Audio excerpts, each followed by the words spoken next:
diri dengan cara berpikirnya Allah, gampangannya gitu ya. Dengan karya Allah, cara berpikir Allah, cara berusaha dari Allah. Jadi manusia itu harus berkembang sampai dia bakok, sampai dia statis pada titik Allah, pada garis Allah. Sekarang kita masih dinamis. Maka pertanyaan tadi pasti dari manusia karena sedang berada dalam dinamika menuju bertauhid itu. Kalau dari cara berpikir Allah, menurut saya ya statis. Lahir makhluk itu. Bahwa ada dinamika. Ya dah, wis tak gawe kaya ngono, pancen kaya mesti ngayal kaya. Ya dah gitu. Jadi mesti atur kabeh.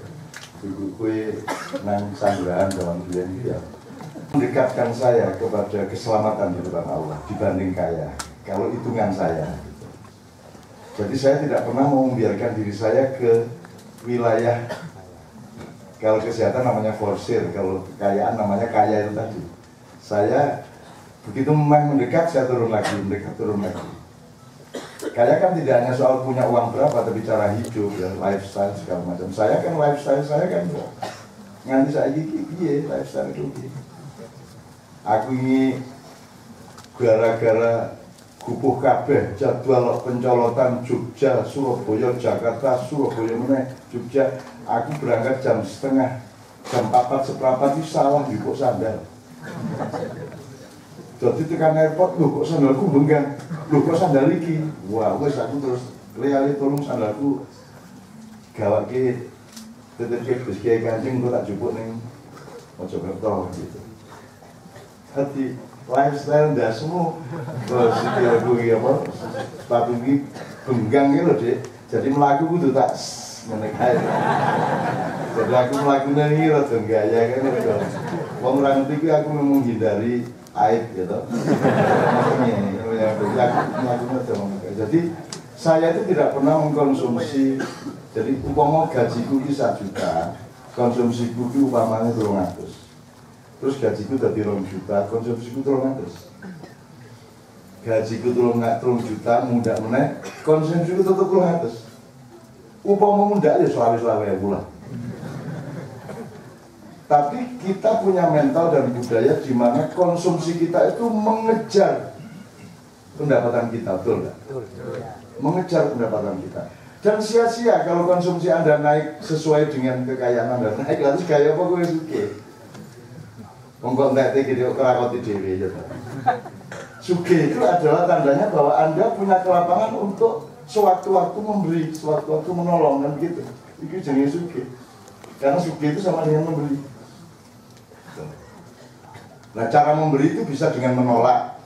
Nanti menolak. Itu jenis itu dia terakot jupuk menunggu loh. Aku sering menunggu.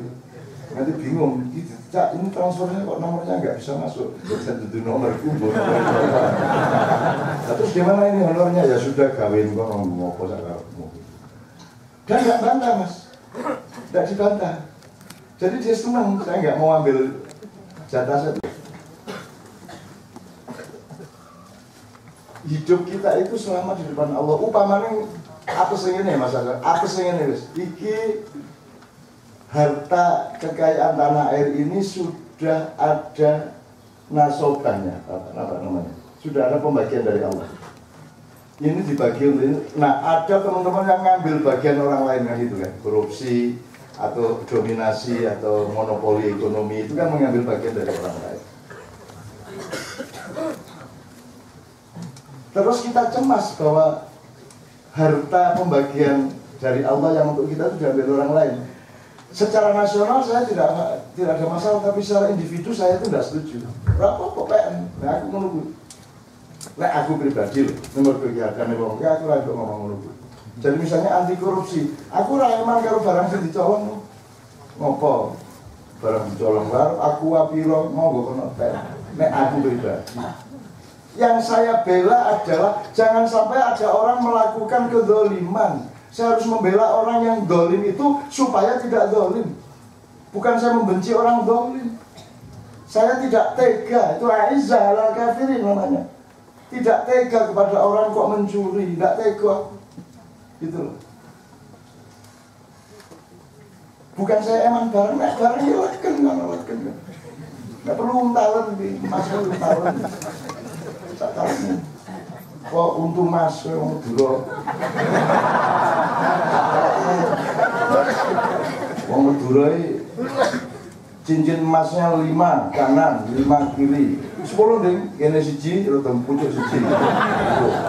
Nek tuku neng toko emas, ini berapa harganya? Kalau ini?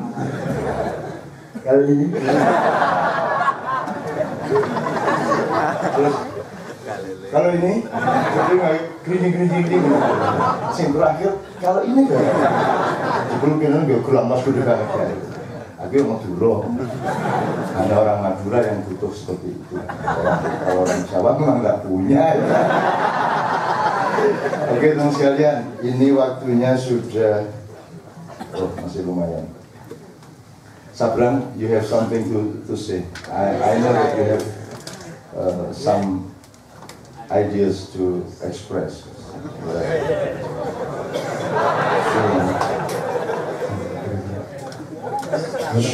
Show to the people that you are my son.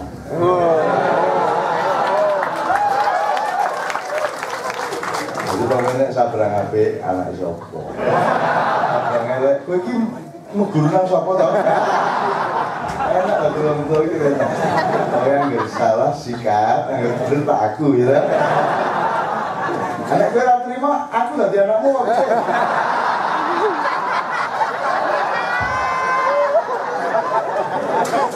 Kembali ke yang tadi ini bersama ya, anomali.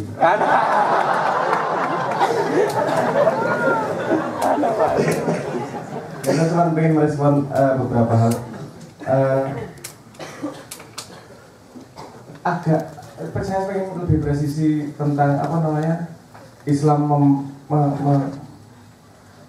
membuat sama rata itu, apa sebenarnya keadilan sosial. Saya setuju dengan konsep itu. Ini agak presisi. Keadilan sosial itu bukan berarti podo sugih kabeh, kan gitu. Karena di situ ada faktor kerja keras, ada faktor doa, ada faktor silaturahmi dan seterusnya yang mempengaruhi jumlah kekayaan tersebut. Menurut saya yang harus disamaratakan adalah kesempatan untuk mendapatkannya. Kesempatan jadi itu nggak, karena ngomong kesempatan berarti ya berhubungan dengan pendidikan. Jadi pendidikan itu dunia gratis karena itu hak manusia untuk terdidik, sehingga mempunyai kesempatan yang sama untuk mencapai sesuatu. Nah, terus masalah orang mau memilih mengambil kesempatan atau tidak itu pilihan pribadinya. Karena menurut pemahaman saya fakir dan miskin itu sama sekali berbeda. Kalau fakir itu setahu saya memang kekurangan. Kalau miskin itu bisa memilih untuk tidak berlebih. Jadi paham ya bedanya maksudku ya? Fakir itu ya pengen, ini nggak cukup. Kalau pemahaman saya gitu. Kalau miskin itu ya saya tak terus aku tak masalah. Jadi ada perbedaan di situ. Uang yang miskin ya masalah. Iso wae duitnya segitu banyak tapi memilih untuk mengatur saya begitu. Itu bagian dari apa namanya? Bagian dari gerakan diri nggak? Saya bapak saya tak aku nih. Aku apa namanya? urusan fakir miskin dan kesempatan itu menurut saya harus lebih presisi di situ. Jadi kalau kesempatannya sama, kemudian orang memilih jalan yang mana, itu jadi terserah orangnya. Dan urusan distribusi kekayaan itu bukan satu lagi, ada faktor yang luar biasa besar, yaitu memang konstruksi masyarakat saat itu seperti apa. Persetujuan distribusi kan tergantung sama sistem ekonominya. Contohnya misalnya di sini, contohnya penyanyi sinden dan penyanyi band papan atas itu misalnya. Musik dewi jadi. Seperti dia orang ngomong. Bahwa penyanyi sing metu nang TV bayaran luwih gede mbangane pesinden, itu kan bukan hukum universal. Itu hanya hukum keadaan saat ini di mana mereka lebih menghargai penyanyi nang TV sing ngono kae. Nah, kemudian termasuk sudah daripada pesinden yang dianggap tidak punya pasar yang besar, misalnya gitu. Ada suatu saat di mana engkau kesenggan bayarnya lebih gede bangane penyanyi TV misalnya gitu. Jadi distribusi kekayaan itu bukan universal apa? Bukan hukum universal. Saya ini misalnya saya akeh yang dianggap kaya adalah yang duitnya banyak. Misalnya ada sebuah zaman di mana duitnya diganti kereweng. Itu ya nanti ngerti kereweng kan? Kereweng pecahan gendeng. Atau misalnya mata uangnya misalnya pakai kulit kerang, ada dulu zamannya mata uangnya kulit kerang. Orang kaya bukan orang yang punya kertas segitu banyak, gak ada harganya. Orang kaya adalah orang yang punya kerang segitu banyak. Nah, jadi distribusi kekayaan sangat-sangat kontekstual dengan peradaban kapan itu terjadi. Jadi saya sangat setuju dengan Cak Nun tadi bahwa yang penting adalah usahanya, yang penting adalah kesempatannya, bahwa distribusi kekayaan itu tergantung sangat-sangat banyak hal. Jadi ojo niat sugih, tapi niat melayani orang lain, niat berbuat bermanfaat, niat sebaik-baiknya untuk kalau kayak dirinya berbuat manfaat untuk orang banyak, pasti orang banyak juga memberi dalam tanda petik royalti atas apa yang diberikannya. Bentuknya bisa berbeda-beda setiap zaman dan penghargaannya setiap zaman bisa berbeda-beda. Tapi etos itu universal, etos itu tidak pernah berganti pada zaman apapun. Yang paling dihargai adalah yang memang punya manfaat untuk orang banyak. Nah, ini tadi yang tidak disetujui dari konglomerasi adalah, kalau saya sendiri tidak setuju dengan konglomerasi, bukan urusan banyaknya kaya, tapi urusannya bagaimana dia, misalnya dia menutupi kesempatan orang yang lain untuk mendapatkan kesempatan untuk menjadi kaya misalnya, berbuat curang untuk menutupi yang lain. Nah, itu aku rasa setuju. Nah, fair, ayo open, terbuka seperti itu. Jadi mungkin itu saja yang bisa saya sampaikan Cak Nun.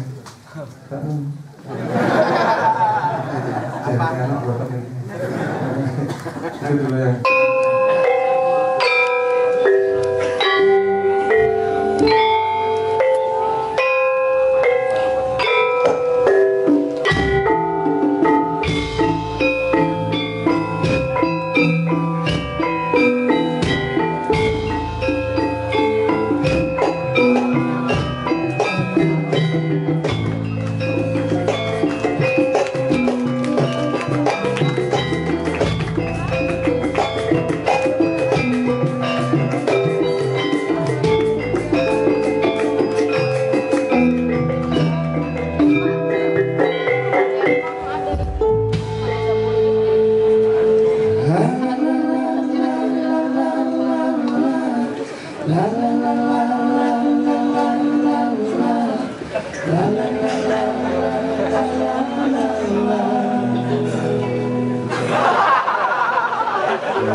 mungkin paling enak berangkat dari pengalaman saya.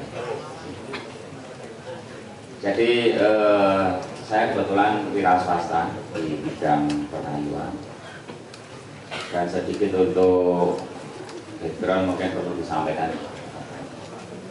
Secara formal saya kebetulan belum pernah sekolah, jadi kalau nggak salah anak 3 bulan, anak 3 bulan.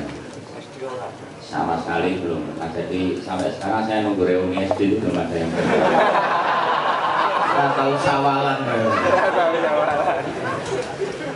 Jadi mending aku dong drop. Iya. Berarti salah sih kalah aku. Oke, silakan lanjut. Nah, prinsip ekonomi dengan segala macam kerumitannya sama sekali saya tidak paham. Jadi kalau boleh dibilang apa yang dulu saya lakukan ya saya lakukan saja. Saya mulai kerja ringan itu umur 19 tahun, mulai nukang sendiri itu Pak. Jadi ada karyawan 2, yang satu tukang kayu, satu tukang timbun. Sebelum dilanjutkan, saya ingin aja bahwa ternyata sekolah juga tidak menjamin apapun itu. Pak Munir itu orang sekolah ini. Oh, mana ya? Oke, silakan. Jadi kami 8 bersaudara itu tidak ada yang sekolah. Memang bapak saya agak anomali. Dia bilang, nah pengen itu rasa sekolahnya gitu.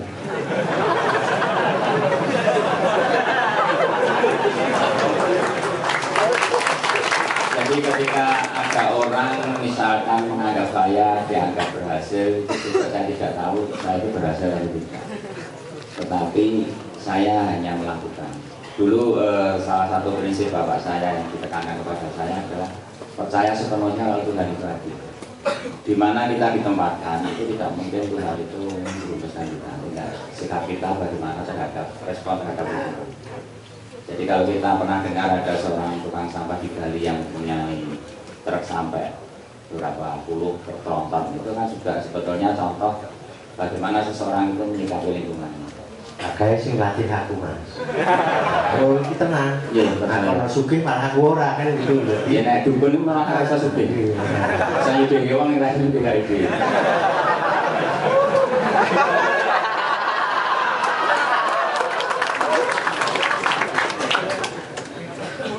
Nah, kemudian ya berkembang alhamdulillah sampai sekarang bisa bertahan, tidak merepoti orang dan bisa memiliki beberapa karyawan yang cukup banyak. Cukup banyak itu loh Pak. Ya kalau pas rame ratusan. 200 orang lebih. Benar-benar makanya kalau ada orang bekerja membutuhkan modal itu saya sangat tidak paham. Saya dulu mulai bekerja tanpa modal sama sekali. Jadi Modal yang dimaksudkan duit uang nggak ada. Itu sama sekali saya tidak percaya karena saya melakukan tanpa uang. Jadi yang saya ambil pelajaran, yang penting itu kita bisa memberikan rasa percaya kepada orang yang memberikan kita order. Dimulai dari hal yang kecil aja dan juga jangan pernah menyebalkan. Sehingga sekarang pun ada orang misalkan memberikan order saya hanya di klik 1, itu saya layani sama dengan orang yang memberikan order saya bisa. Karena saya merasa sebenarnya Mas Munir ini yang sekarang ya itu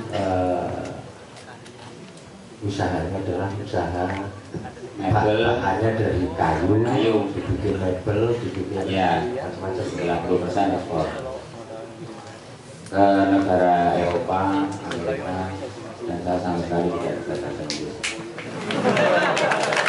Saya hanya tahu I love you, I miss you, yang pendek-pendek itu, OTW.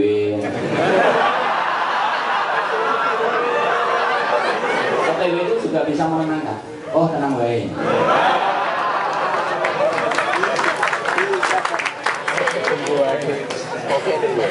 Jadi saya pikir yang penting sesuai dengan sebuah ayat yang tadi disebutkan oleh temannya. Kalau saya pahami di dalam bisnis ya kita bekerja itu untuk pertama kali menguatkan diri kita. Bukan berarti itu individualis. Karena bagaimana kita mau menguatkan orang lain kalau kita belum kuat. Itu sebuah proses pertumbuhan. Kalau kita ambil misal sebuah bisnis tentu tidak akan memberikan manfaat apa-apa. Dia hanya bisa untuk mempertahankan dirinya sendiri sampai usia tertentu. Setelah itu pun harus bertumbuh, menguatkan akar, dahan. Barulah ada yang namanya belajar buah. Itu pun kadang-kadang banyak gagalnya. Karena memang belajar buah itu hanya berbunga, rontok, sampai kemudian ketika proses itu berhasil, dia baru bisa memberikan manfaat kepada orang lain. Nah, di dalam mengelola karyawan pun saya tidak pernah memperlakukan karyawan itu sebagai orang lain, tetapi itu sebuah keluarga besar. Bukan berarti keluarga besar itu semuanya mudah, tetapi sebagaimana di dalam salah satu ayat Al-Quran, kita bersedekah itu kan tidak boleh boros.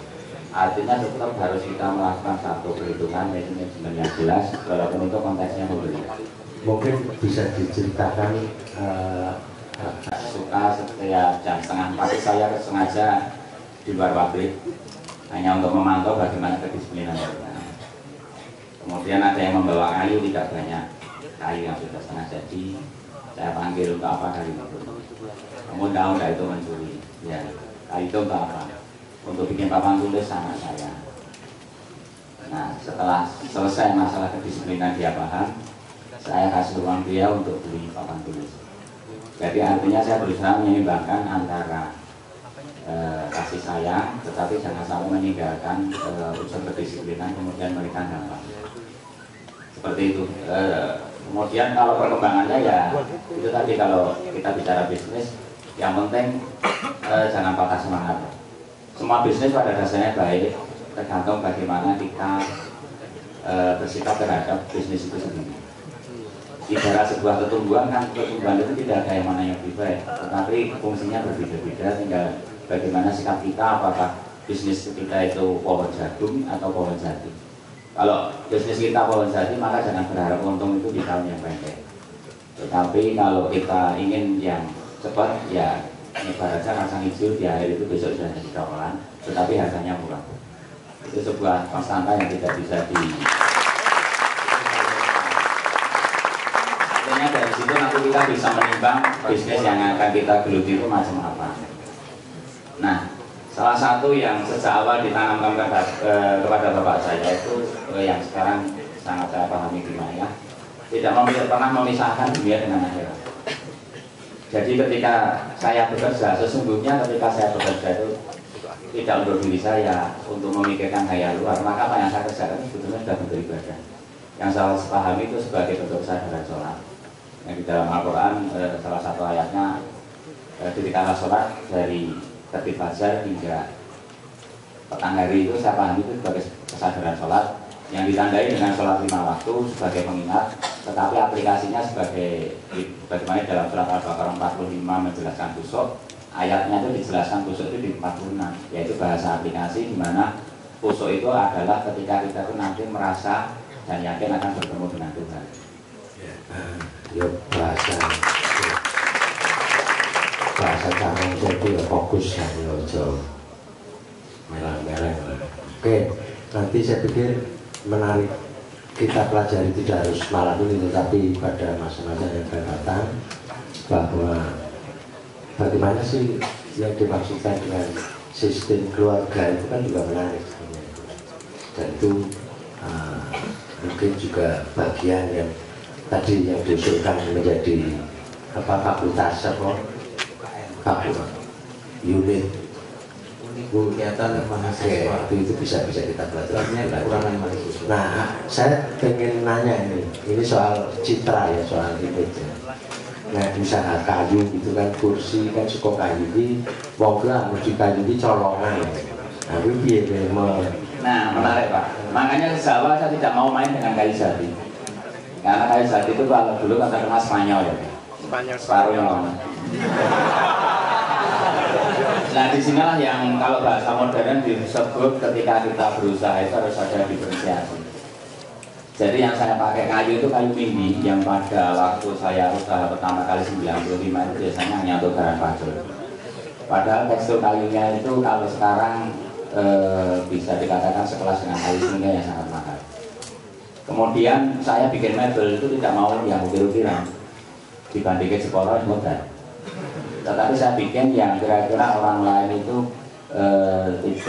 tidak banyak membuat. Jadi sejak awal sampai sekarang saya konsen di model-model minimalis. Model-model minimalis, kemudian ya misalkan kayu mindi itu kelemahannya mudah retak. Maka saya punya prinsip sesuatu yang tidak bisa disembunyikan maka malah diketok bisa. Artinya ketika kayu itu mudah retak, ya justru keretakannya itu dibikin garis, dibikin bagus, indah, tapi itu pada dasarnya karena kelemahan kayu itu sendiri. Oke, berarti kan dari sisi bahannya itu sendiri bahwa Mas Munir juga tahu persis sejarah bahannya itu siapa sing duwe, siapa sing ngerti dan sebagainya kan itu kan. Jadi tidak moro-moro bahan itu sudah nyampe di apa namanya di bengkel, tapi juga ngerti. Ini ada satu keunikan. Jadi sampai sekarang saya banyak supplier kayu itu saya tidak kenal. Ketemu aja belum pernah. Kalau dulu nggak ada WA, ya tahu-tahu ketika saya butuh kayu itu ada orang datang. Ketika saya sudah kehabisan uang ya ada store kayu gitu. Makanya sulit dijelaskan dengan manajemen modern yang semuanya itu difakultasi, dipisah-pisah. Yang pada dasarnya kalau kita berpikir tentang bisnis, kalau menurut saya simpelnya itu ya tidak bisa dipisah dengan ilmu-ilmu lain karena itu merupakan satu kesatuan. Yang saya pahami sebetulnya ketika kita dalam hal bekerja, kita ketemu partner, kita ketemu apapun selain diri kita, itu ada satu istilah yang saya bikin sendiri namanya kesadaran lubang. Iya, kalau kita perhatikan di alam, semua yang lubang itu mesti mempunyai potensi energi. Sampai pun di alat-alat modern lah, komputer apa-apa, sampai namanya tetap hub, bahasa Arab hub itu apa itu kan tetap dilestarikan di dunia komputer. Artinya ketika kita bertemu dengan lubang di dalam Al-Quran diamsalkan sebagai bentuk pernikahan kan harus jelas. Kita melihat sebuah lubang, kalau kita tidak ada akad yang jelas itu namanya perzinahan, di mana kita mengeksploitasi. Tetapi dengan akad nikah yang jelas sebetulnya ada kesepakatan bersama. Di situ bentuknya eksplorasi, saling menghargai. Dan sesungguhnya kerusakan alam di Indonesia juga karena tidak hanya akad nikah yang jelas, sehingga kita dengan alam itu pada dasarnya berzina. Demikian pula dengan karyawan, saya anggap saya itu harus nikah dengan karyawan, bukan karyawati ya. Sehingga saya memperlakukan karyawan bukan mesin industri yang saya harus hargai. Jika saya suruh mereka di luar jam kerja, mesti saya kasih uang. Ada perimbalian yang jelas, karena kalau kembali ke prinsip Al-Quran ketika akad itu jelas, sesungguhnya hubungan kita bukan dengan karyawan, bukan dengan konsumen, tetapi naik kepada Allah. Sehingga salah satu prinsip kakak saya yang dulu mengajari saya kerja itu memberikan satu standar yang sangat sederhana, kerja itu jangan cari uang, kerja jangan cari untung, tetapi untung itu adalah akibat dari kamu melayani orang lain. Itu yang saya lakukan berikut itu sampai sekarang. Mau nanya Pak Munir, ya teman-teman semua, saya kebetulan tuh pernah ke tempat beliau di Solo di workshopnya itu. Sebagai gambaran aja itu ya lumayan gede banget itu, 7.000 meter ya, 7.000 meter itu tempat workshopnya. Jadi saya melebu itu di lantai dan semua itu isinya kayu, ada yang berbentuk buffet, lemari, meja dan lain-lain. Dan saya itu bayangke, waduh gitu ya caranya dulu ya. Tapi tak pikir-pikirnya aku dulu ya orang mungkin mau omahku lu siut banget mebel. Nah, saya ingin tanya dengan pengalaman yang sudah sedemikian rupa ya, sejak meninggalkan TK, menempuh jalan yang tidak semua orang menjalaninya. Artinya tidak semua orang punya orang tua seperti Pak Munir tadi itu kan kristalisasi prinsip, nilai dan macam-macam sudah seperti yang sudah disampaikan tadi sangat banyak. Nah, Pak Munir ini juga bagian dari teman-teman semua jamaah ma'iyah, dan di tempat beliau itu tempat apa ya yang ngumpulnya Makya Surakarta, Surakarta. Jadi di tempat workshopnya itu di SKAT lantai 2, nah disitulah tempatnya. Jadi itu Makya di atas furniture. Kelasnya wis pokoknya. Nah pertanyaan saya adalah mungkin Pak Munir punya bayangan gitu ya dengan bergaul dengan teman-teman jamaah Makya yang bermacam-macam background, background ekonomi, mungkin saya butuhnya bergawe, ada yang sudah bekerja, ada yang punya ketertarikan mengembangkan bisnis dan lain-lain, termasuk tadi 5 teman di awal yang sudah bercerita, ada yang balon, ada yang tour and travel, ada yang kursus matematika tapi mungkin masih setengah galau dan lain sebagainya. Apa yang mungkin Pak Munir rasakan dan mungkin punya lintasan pemikiran ringkas maupun tidak ringkas? Langsung aja ikut di pabrik, mengikuti ritme. Jadi salah satu prinsip ketika sesuatu itu ingin menjadi magnet kan juga harus ya digosok aja. Prinsip awal semesta kan sama aja. Ketika sesuatu ingin ikut serta ya harus mau bervibrasi. Vibrasi berarti harus menyelaraskan inti daripada besi itu agar bisa dengan satu dentingan, misalkan garpu tala itu yang satu dipukul, yang satu diam ikut bergetar kan karena ada kesamaan massa yang resonansinya sama. Begitu juga kalau orang ingin bekerja, sesungguhnya menurut saya tidak terlalu banyak teori, asal itu saja. Saya pikir kalau boleh dibilang kelemahan, anak-anak muda sekarang ini terlalu banyak teori. Jadi kok yang pikir yang kesel-kesel. Tetapi kalau saya karena tidak biasa sekolah, orang yang mikir dan kerja. Tahu ya, orang mikir orang kerja. Nah itu kalau ada teman-teman yang belajar Pak Munir langsung ikut workshop di tempat Pak Munir ya? Iya, ada beberapa teman juga gitu tertarik interior, saya suruh bikin, saya ajari sampai jadi bagus dan saya tidak pernah berpikir apa ya, itu akan menyaingi saya itu sama sekali tidak ada. Karena sebuah pohon tidak akan pernah menutupi pohon lain untuk tumbuh karena masing-masing akan memiliki khasanah yang berbeda.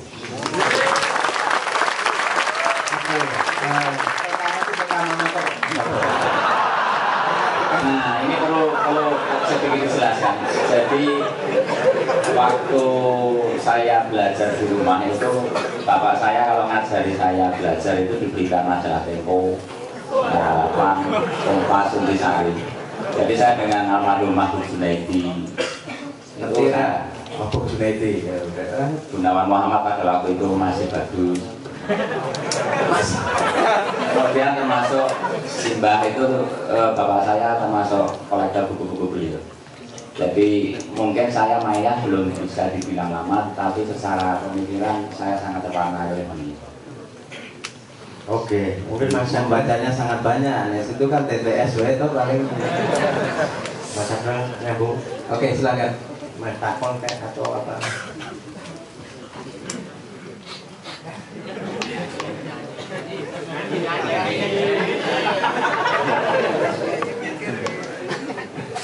Tak, menurut cerita tak merespon keadaan kita. Untuk awalan, Assalamualaikum warahmatullahi wabarakatuh. Untuk awalan saya ingin berkata bahwa saya senasib dengan Pak Munir. Saya sudah manggil Pak Hasan dan Pak Munir. Saya juga punya bapak yang anomali. Anomali. Pak Munir nggak usah sekolah. Mungkin kalau bapak saya sekolah, tambah pintar atau tambah goblok. Saya sampai sekarang belum bisa membuktikan yang tambah pintar, berarti ya misalnya ngece. Tapi saya melihat beberapa respon terhadap beberapa hakikat wisdom yang dikatakan oleh Pak Munir dan langsung nabrak gitu ya. Memang istilah-istilahnya saya juga belajar banyak dengan Pak Munir. Bedone wong sekolah, salah satu bedanya orang sekolah dengan orang yang langsung melakukan adalah dia punya istilah sendiri, punya cara sendiri untuk menyampaikan dan original. Orang nggak kasih kembang-kembang wis langsung ini enak banget itu. saya pernah tertohok juga dengan kalimatnya, dengan apa kalimat Pak Asad ini. Kalau ngomong kegagalan usaha mas, kegagalan bumi, nak ngomong wakeh banget, sangat banyak. Saya mau coba macam-macam itu dan gagal. Dan menurut saya gagal itu wajib. Nek kita tidak merasakan gagal, tidak akan menghargai keberhasilan juga. Dan kegagalan itu mempersiapkanmu untuk ilmu-ilmu agar kamu ketika berhasil tahu sebabnya kenapa orang yang kebetulan akhirnya apa namanya tiba-tiba. Nah di tengah mumetnya itu saya pernah ngobrol sama Pak Asad, ngeluh ya Pak, lagi mulai ini kok rasanya nabrak-nabrak ya. Itu ceritanya ini ya ngasih saya pejangan gitu ya, orang kaya kiai pejang. Hanya ngomong gini dia, Mas, nek wong apa sini cetek gini, membakar kayu. Itu pertama mesti banyak kebulnya, hanya banyak asapnya, sampai matanya pedes. Kalau berhenti, ya nggak nyala itu api. Kalau apinya udah nyala, mau kayu basah di apa namanya, dilempar ke situ ikut kebakar. Jadi kalau sekarang masih susah, masih matanya pilek-pilek, itu bagian dari cetek gini. Tapi berarti itu asem.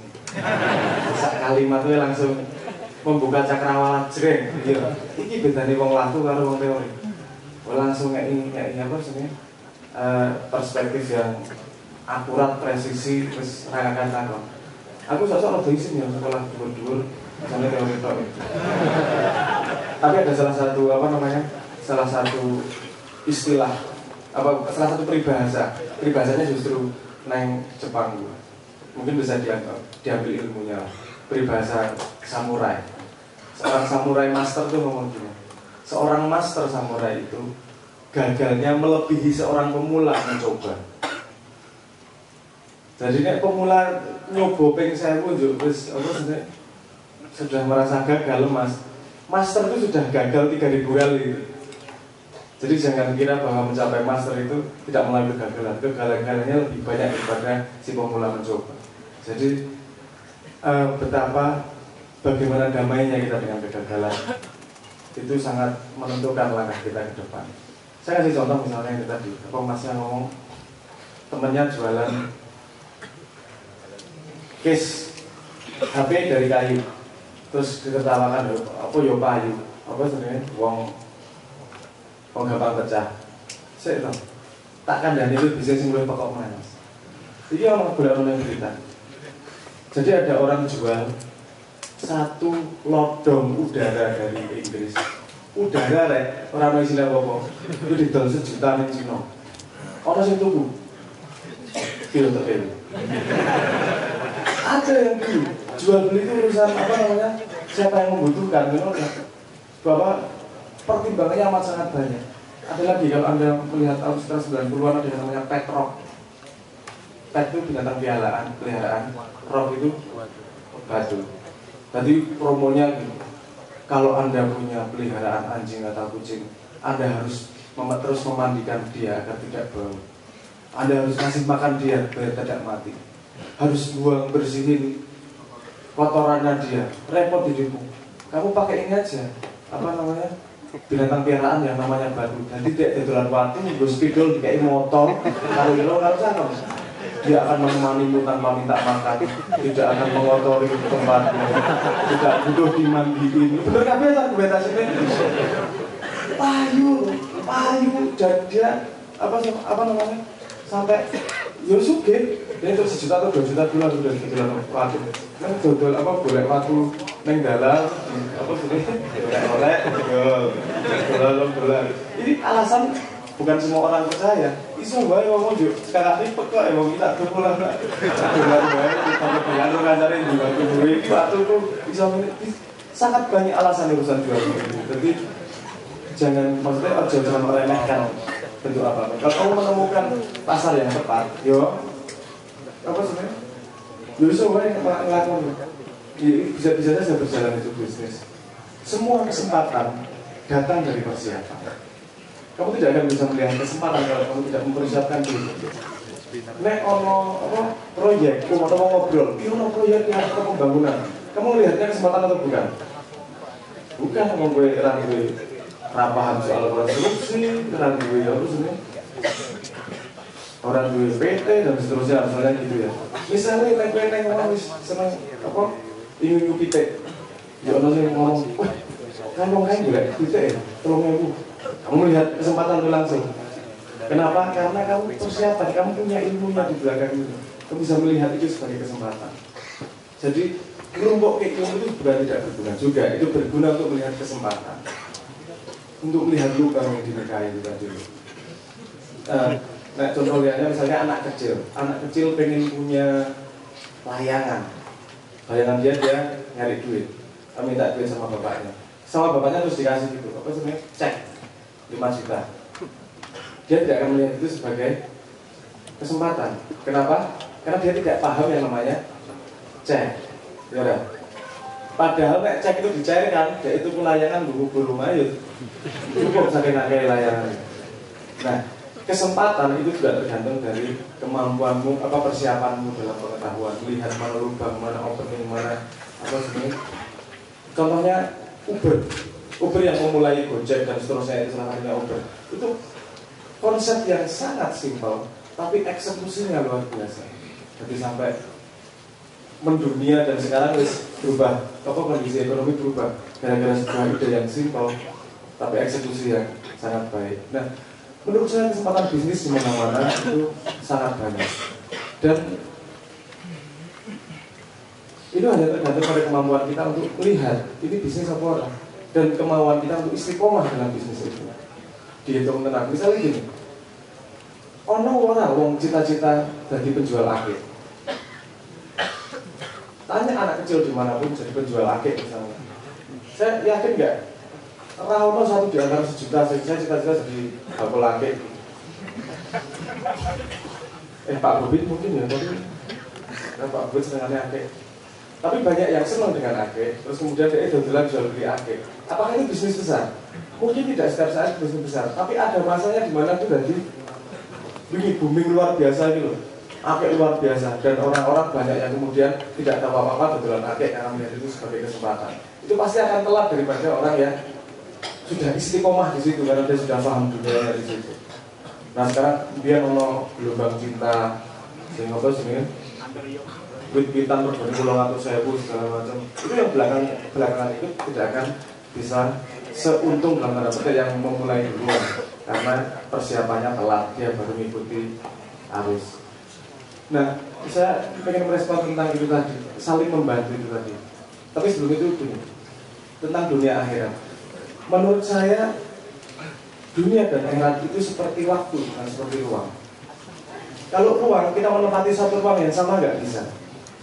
Kalau waktu, kita bisa menempati waktu yang sama bisa. Jamnya podo atau pikiran aku. Berarti ini menempati waktu yang sama. Menurut saya apapun yang kita lakukan itu bisa terisi dunia dan akhirat sekaligus. Tergantung niat. Makanya penting banget sih jenenge niat itu. Kenapa lebih niat? Semuanya kabeh iki gandungannya karo niat itu sangat penting. Anda pernah dengar cerita ini enggak? Ada seorang nelayan yang ngopi di warung. Kita belajar dari cerita ini, kita belajar dari cerita pengalaman ini. Ada seorang nelayan ngopi di warung karo udut layang-layang. Terus ada pengusaha yang lagi liburan di situ, lihat ada nelayan di warung, didatengin sama dia.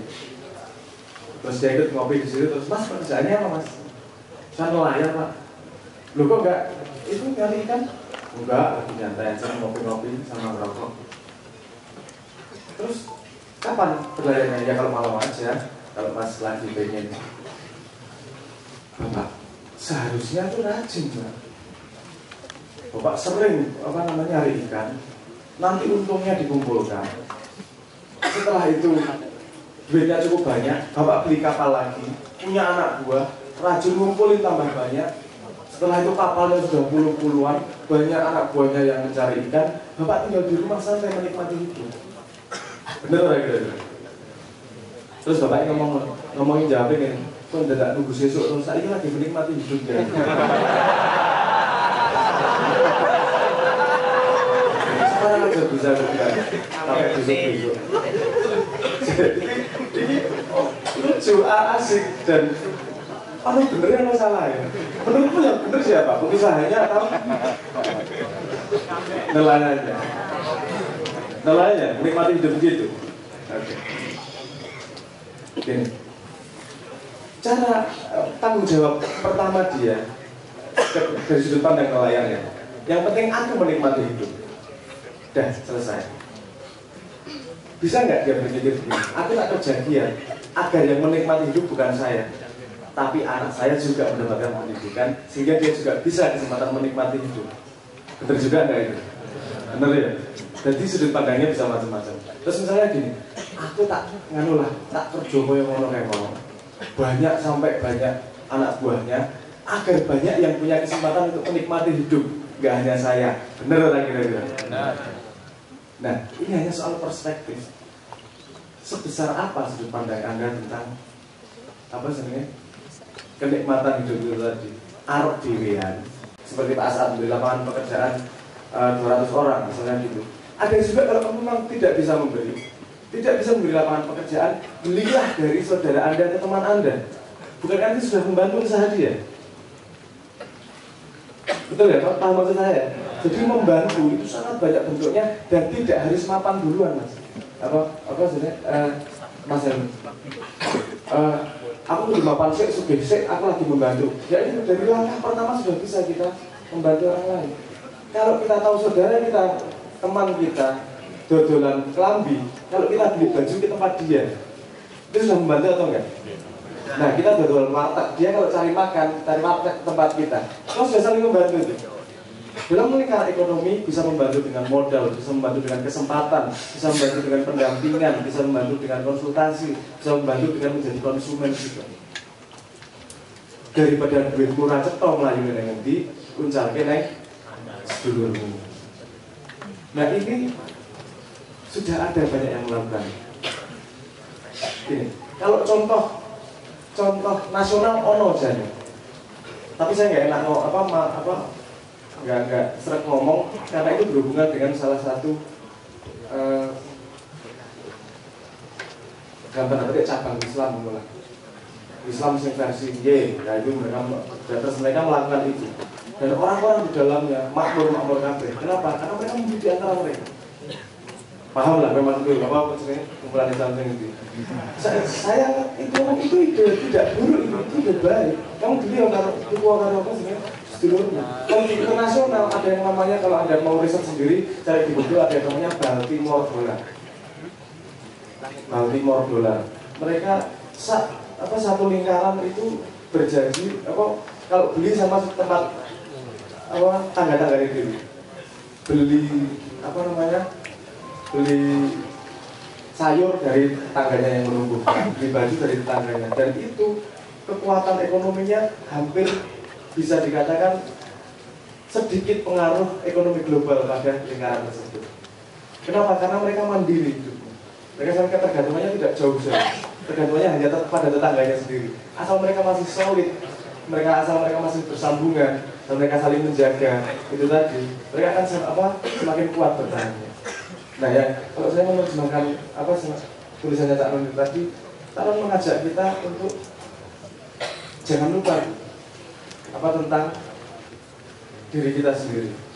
Kita harus ngomong banyak, ngomong konsep besar, ngomong konsep langit, tapi jangan lupa minimal inilah nomor 1. Ojo kalah karo wedhus, ojo kalah karo wit. Ojo kalah karo pitik. Pitik iki urip. Wedhus iki urip. Wit iki urip. Jadi nomor 1 jangan kalah, yaitu bertahanlah hidup. Bagaimana bertahan hidup? Dengan berusaha, macul. Bagaimana membuat itu menjadi ibadah, menjadi kegiatan akhirat juga, dengan meniatkan dengan cara yang benar. Aku berangkat kerja niat pengen kaya, sama aku berangkat kerja ingin menghidupi anak keluarga, ingin mempersembahkan keringat untuk anak keluarga, kan nilainya berbeda. Kegiatan yang sama punya nilai yang berbeda. Nah, kalau saya melihat Cak Nun sudah mengukur bahwa teman-teman Makya sudah lincah dalam urusan niat. Gak apa wae sama niatnya bener oke kok. Yo ora apa wae lah nek nyolong yo ora. Maksudnya sing halal itu ayo ini semua kegiatan sing halal itu sangat bisa menjadi ibadah. Tinggal niatnya sing halal.